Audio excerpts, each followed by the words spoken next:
और शुरुआत करेंगे रिपोर्टर्स रिपोर्ट के साथ। मथुरा के वृंदावन में विधिक साक्षरता शिविर आयोजित किया गया। मथुरा के जिला विधिक सेवा प्राधिकरण के तत्वाधान में संचालित मध्यस्थता केंद्र के संबंध में जानकारी देते हुए बताया गया कि मध्यस्थता केंद्र में न्यायिक अधिकारीगण और वरिष्ठ अधिवक्ताओं के द्वारा तमाम मामलों में पक्षकारों के मध्य सुलह का प्रयास कर मामले का निस्तारण कराया जाता है। वहीं मध्यस्थता केंद्र के माध्यम से होने वाली सुनवाई से लोगों के खर्च तो बचते ही हैं, साथ ही साथ काफी दिनों से चल रहे उनके बीच का तनाव और विवाद भी खत्म हो जाता है। वहीं हरदोई के जयपुर नेशनल यूनिवर्सिटी में जिले के एक समाज सेवी को अंतर्राष्ट्रीय एक्सीलेंट अचीवर अवार्ड 2022 से सम्मानित किया गया है। राजस्थान की लोकप्रिय सामाजिक संस्था सक्षम ने राजवर्धन सिंह राजू को इंटरनेशनल अवार्ड देकर सम्मानित किया है। गौरतलब हो कि मिशन आत्म संतुष्टि संस्था पिछले कई वर्षों से हरदोई और आसपास के जिलों में लावारिस, गरीब और बेसहारा लोगों के लिए काम कर रही है। वहीं इसी के चलते कई बार संस्था को अलग अलग प्रदेशों में सम्मानित किया जा चुका है। जयपुर का ये जो इंटरनेशनल जयपुर कॉलेज है JNU, तो यहाँ पे सक्षम सोसाइटी के द्वारा ये कार्यक्रम आयोजित किया गया था। देश और प्रदेश, कई प्रदेशों के लोग आए थे, देश के लोग आए थे। तो इसी में जो है इंटरनेशनल अवार्ड से मिशन आत्म संतुष्टि संस्था जो कृपाल सिंह जन कल्याण समिति के द्वारा चल रही है, उसमें हमको सम्मानित होने का मौका मिला। और समाज के अलग अलग क्षेत्रों में जो लोग काम कर रहे हैं, पर्यावरण पे कर रहे हैं या अन्य जो जिन क्षेत्रों में काम कर रहे हैं, काफ़ी लोगों से मुलाकात भी हुई। एक यहाँ पे जो इंस्टीट्यूट चल रहा है इंटरनेशनल स्कूल में, जो आपको मीडिया से संबंधित, उसमें FM रेनबो के भी कार्यक्रम में जाने का मौका मिला। और यहाँ पे सबसे बड़ी चीज़ ये है कि जो ये संस्थान चल रहा है अपने आप में एक ये बड़ा संस्थान है। यहाँ काफ़ी लोगों को, संस्थान से जुड़ के लोगों को रोजगार मिल रहा है। तो आज हम लोगों को बहुत अच्छा लगा और इसी तरीके के कार्यक्रम। कौशाम्बी के मीरापुर स्थित छत्रपाल इंटर कॉलेज में बड़े उत्साह और धूमधाम के साथ केक काटकर डिप्टी सीएम केशव प्रसाद मौर्य का जन्मदिन मनाया गया। आपको बता दें कि केशव प्रसाद मौर्य के जन्मदिन पर प्रकाश मौर्य की अगुवाई में सभी कार्यकर्ताओं ने बारी बारी से डिप्टी सीएम को केक खिलाया। साथ ही साथ उप मुख्यमंत्री की दीर्घायु की कामना भी कर इस कार्यक्रम में सैकड़ों की तादाद में कार्यकर्ता मौजूद रहे।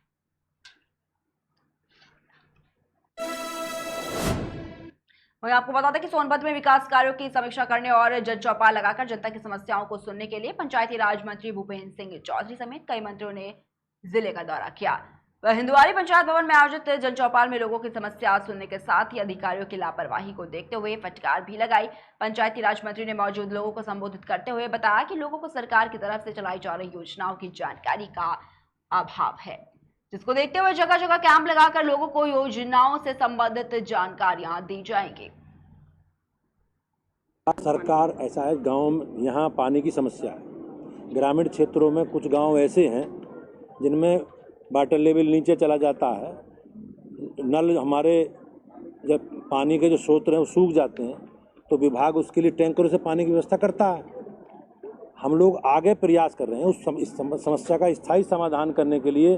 प्रदेश के मुख्यमंत्री जी के नेतृत्व में बुंदेलखंड के 7 जिले और विद्य के ये 3 जिलों में स्वच्छ पेयजल पाइप के द्वारा मिल सके, टोंटी के द्वारा मिल सके, इसका प्रयास व्यापक स्तर पर सरकार काम कर रही है। सरकार ऐसा है, गांव यहाँ पानी की समस्या है। ग्रामीण क्षेत्रों में कुछ गांव ऐसे हैं जिनमें वाटर लेवल नीचे चला जाता है। नल हमारे जब पानी के जो स्रोत हैं वो सूख जाते हैं। फर्रुखाबाद के ग्राम अमृतपुर में हुए पीयूष हत्याकांड में आईजी कानपुर जोन प्रशांत कुमार घटनास्थल पर पहुंचे, जहां उन्होंने घटनास्थल का जायजा लिया और इसके बाद आईजी प्रशांत कुमार ने पीड़ितों से मुलाकात की। आपको बता दें कि आईजी ने मामले में लापरवाही करने पर थाने के पुलिसकर्मियों पर बड़ी कार्रवाई की बात कही है। वहीं गौरतलब है कि पीड़ित पक्ष ने थाना पुलिस पर गंभीर आरोप लगाए हैं। इसमें जांच चल रही है और जो शिकायत पुलिस के संबंध में उसकी जांच एडिशनल एसपी को दी जाएगी और कार्रवाई उसमें करवाई जाएगी। 8 घंटे हो गए घटना। हाँ जी, 8 घंटे हो गए घटना को, अभी पुलिस ने कार्रवाई चल रही है। कार्रवाई इसमें 8 घंटे में काफ़ी कार्रवाई आगे बढ़ गई है और ये सभी दोनों अवस्थी परिवारी जन हुई हैं। इनका एक ज़मीन को लेके पूरा पहले विवाद था। उस विवाद में इन लोगों के बीच में पूर्व में एक अभियोग पंजीकृत कराया गया था एक पक्ष द्वारा, जिसमें पूरी कार्रवाई की गई थी। उसमें गुंडा एक्ट भी किया गया था, उस समय 107-16 आदि भी किया गया था, उसमें एक आदमी की अरेस्टिंग भी की गई थी। और आज ये फिर जो घटना घटित हुई है उसके परिप्रेक्ष्य में क्या है उसकी जानकारी की जा रही है पूरी गहराई से सभी लगभग और अमरोहा के थाना क्षेत्र बचरायू के छोटी गांव में एक महिला की धारदार हथियार से हत्या कर दी गई है। चोरी और लूट को अंजाम देने के लिए घात लगाए बदमाशों ने महिला के शोर मचाने के डर से उस पर धारदार हथियार से हमला किया, जिसके बाद बदमाश मौके से फरार हो गए। जब परिजनों ने महिला का शव देखा तो उनके होश उड़ गए। खून से लथपथ महिला का शव जमीन पर पड़ा मिला था। वहीं मौके पर पहुंची पुलिस ने शव को कब्जे में लेकर पोस्टमार्टम के लिए भेज दिया है। साथ ही साथ पुलिस इस पूरे मामले की जांच पड़ताल में जुटी हुई है। जी लगभग 11:30 बजे का टाइम था और भाभी लगती थी वो हमारी, और रात के संबंध में वो टॉयलेट करने उठी और लगभग बदमाशों ने उन पर हमला कर दिया। किसी मतलब चाकू या कोई भी चीज़ हो, और जगह पे ही मृत्यु हो गई उनकी। उसकी सूचना हमने पुलिस वालों को भी दी, पुलिस भी आ गई और लाश को पोस्टमार्टम के लिए भेज दिया। थाना बचराई के ग्राम डोरी में एक महिला की संदिग्ध परिस्थितियों में मृत्यु की सूचना देर रात को प्राप्त हुई थी। यह सूचना मृतका के भाई अशोक सिंह निवासी अकबरपुर थाना चांदपुर बिजनौर द्वारा दी गई। इस सूचना पर पुलिस द्वारा और उच्चाधिकारियों द्वारा मौके पर पहुंचकर छानबीन की गई। फोरेंसिक टीम द्वारा साक्ष्य संकलन किया गया और 100 का पंचायतनामा कर वास्ते पीएम भेज दिया गया है।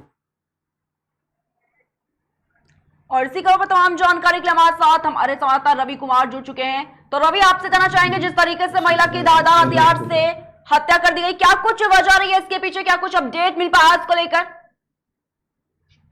जी मैम, ये पूरा मामला ये है कि जी जो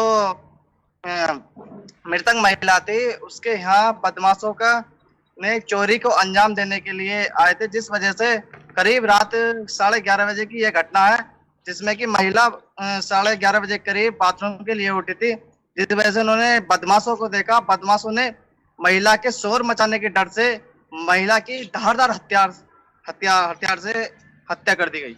जी रवि, आपसे जानना चाहेंगे, जो हत्या कर दी गई है, लगातार पुलिस भी इस पूरे मामले की जांच पड़ताल में जुटी हुई है, क्या कुछ अपडेट जो है वो मिल पा रहा है इसको लेकर कि क्या अभी तक जो अपराधी थे उनकी पहचान हो पाई या पुलिस ने उनकी गिरफ्तारी की है?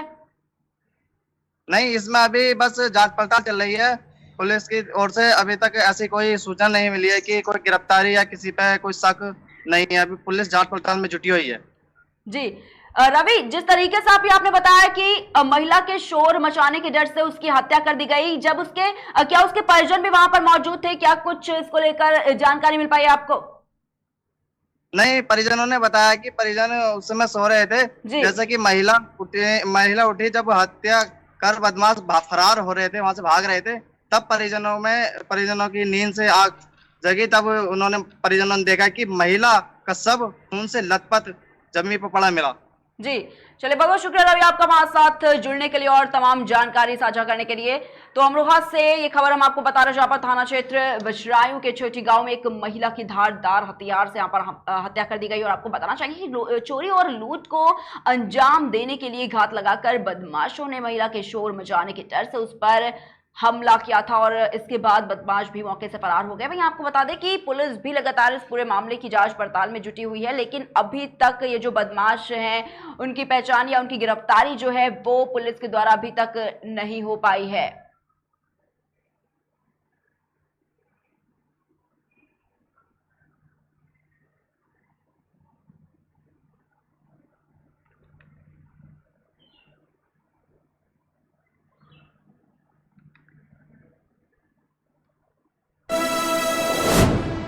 वही बहराइच में साल 2006 में पति को आत्महत्या के लिए दुष्प्रेरित करने के मामले में आरोपी पत्नी सहित मृतक की सास और साले को 5 साल कारावास की सजा सुनाई गई। और आपको बता दें कि 4 नवंबर 2006 को मृतक युवक अपनी पत्नी को विदा कराने अपने ससुराल गया हुआ था, जहां उसकी ससुरालियों से कहासुनी हो गई, जिसके बाद युवक का शव खेत में बरामद हुआ था।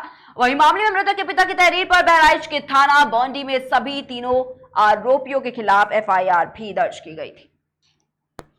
बहराइच जनपद में अपर सत्र न्यायाधीश कोर्ट नंबर 4 के न्यायालय पर मैं ADGC क्रिमिनल सुनील कुमार जायसवाल कार्यरत हूँ।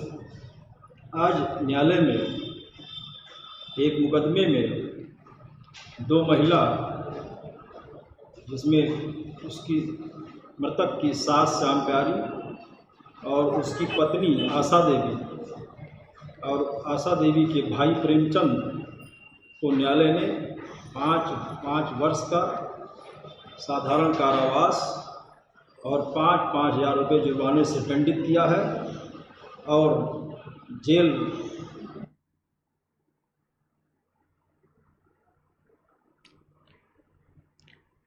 और इसी खबर पर तमाम जानकारी के हमारे साथ हमारे संवाददाता अजमल शाह फोन लाइन पर जुड़ चुके हैं। तो अजमल, आपसे जानना चाहेंगे क्या कुछ पूरा मामला रहा था?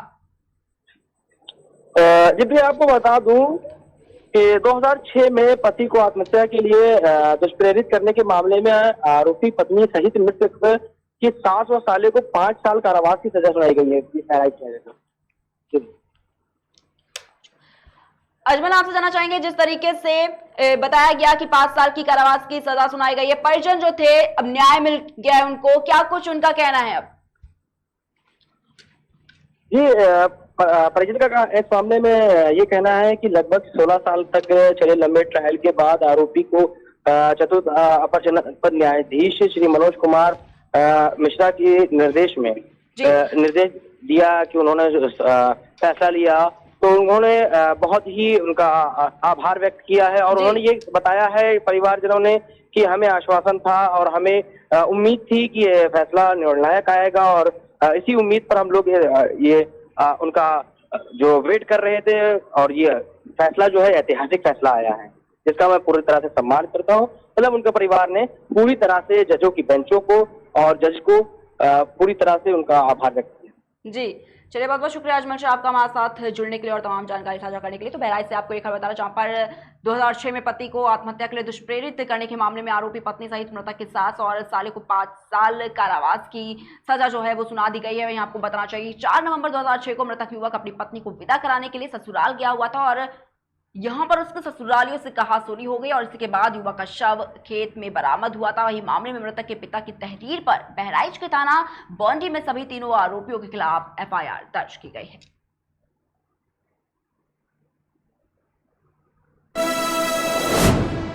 वहीं आगरा में शिक्षा विभाग की टीम के निरीक्षण में बड़ा मामला जो है वो सामने आया है। आपको बताना चाहेंगे कि बेसिक शिक्षा विभाग ने खुलासा किया है कि स्कूल की प्रिंसिपल बिना स्कूल आए वेतन ले रही थी। 5,000 रुपए में किसी और लड़की को विद्यालय में पढ़ाने के लिए रखा गया था।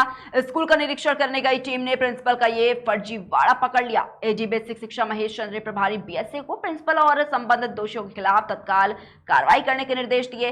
वहीं उन्होंने कहा कि मामले में समिति बनाकर प्रकरण की जांच कराई जाए और कड़ी कार्रवाई भी।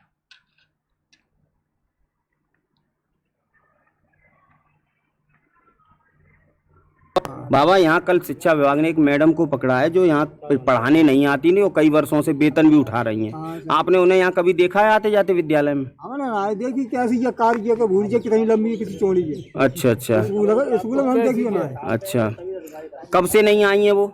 हमने देखिए ना कहूँ।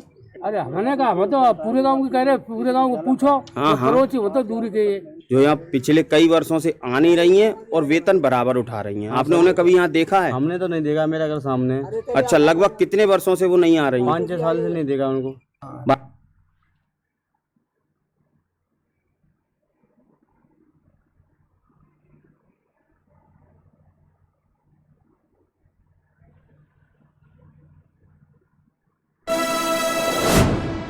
वहीं बांदा के बबेरू कस्बे में एक मासूम का शव सड़क किनारे पड़ा मिला, जिसके बाद मौके पर पहुंची पुलिस ने परिजनों को इसकी सूचना दी, जिसके बाद परिजनों में कोहराम मच गया।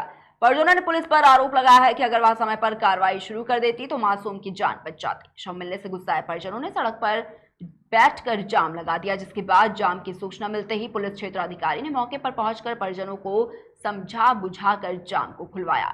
वहीं डॉग स्क्वाड फील्ड यूनिट की टीम भी घटनास्थल पर पहुंच गई और जांच भी शुरू कर दी। वहीं पुलिस ने शव को कब्जे में लेकर पोस्टमार्टम के लिए भेज दिया है।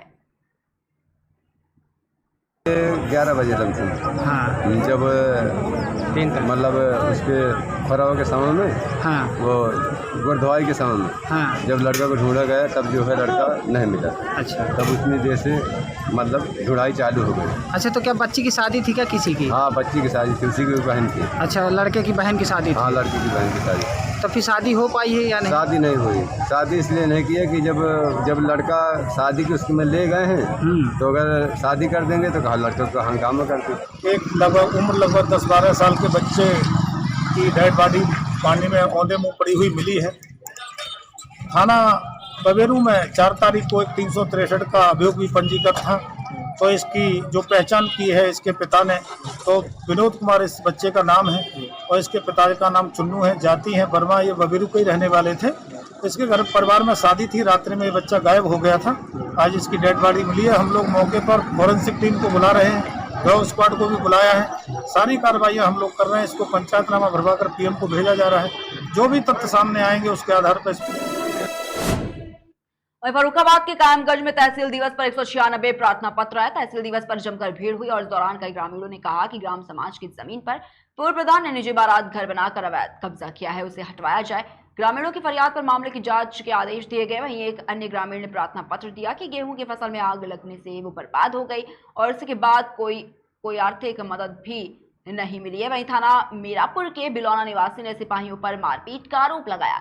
इस पर एसपी ने जांच कर कार्रवाई के निर्देश दिए। आपको बता दें कि इस दौरान एसडीएम गौरव Shukla, CMO doctor Satish Chandra, DFO Pramod Kumar Upadhyay, PT Rajmani Vardhan आदि विभागों के जिला स्तरीय अधिकारी और कर्मचारी मौजूद रहे। ज़्यादातर समस्याएं जो है दो व्यक्तियों के आपसी कब्जे को लेके पैमाइश की ज़्यादातर समस्याएं हैं। तो उसको एसडीएम साहब को कहा गया है और ये भी बताया गया है कि आज तरफ से उनको बताया गया है कि इस तरह की समस्याएं जो है ठीक नहीं है, इसका प्रॉपर उचित निस्तारण कराना। उपस्थिति को लेकर क्या स्थिति रही अधिकारी? चिलौली के लोग आए थे, बड़ी समस्या चली, इलाज नहीं हो पा रहा उनका है क्या? चिलौली के लोग जो अभी घटना घटी थी एक्सीडेंट वाली, उसके लोग आए थे, आवास को लेके मांग कर रहे थे। और दूसरा हमने एसडीएम से रिपोर्ट ली है, उसमें बताया गया है कि इनकी स्थिति सामान्य से थोड़ा नीचे ही है, तो बहुत अच्छी नहीं कही जा सकती। तो हमने रिपोर्ट मांगी है एसडीएम साहब से और रिपोर्ट प्राप्त होने पर हम फिलहाल की खबरों में इतना ही। बने रहिए केकेडी न्यूज के साथ।